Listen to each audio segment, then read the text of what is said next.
Thousands of households were told they could finally get back the money they should never have lost in the first place after a major DWP error during the move from older disability-related benefits to universal credit.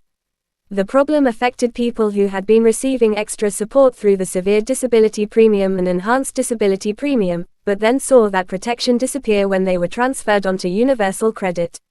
Around 57,000 people were thought to be affected, with total arrears estimated at about £452 million.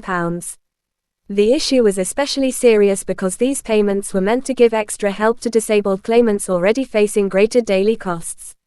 In some cases, the loss of that support caused a sudden and significant drop in income.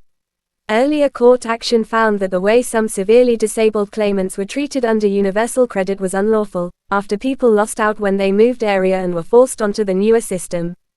By the time this update was reported, the DWP had already paid redress to about 44,000 people, but around 13,000 cases were still waiting to be reviewed. The department said it expected the remaining work to be completed by September 2025, although it also admitted that some underpayments were proving difficult to trace because old claims were no longer active and the data was harder to work through. Alongside the arrears, there was also a separate legal battle over compensation. Solicitors at Lide said they had secured settlements for 275 claimants who lost income after being moved to universal credit before January 2019, with payments ranging from £200 to £3,000. They also said some claimants had been losing around £180 a month, showing how damaging the change could be for people already on very tight budgets. The wider message was that this was not just a small technical mistake.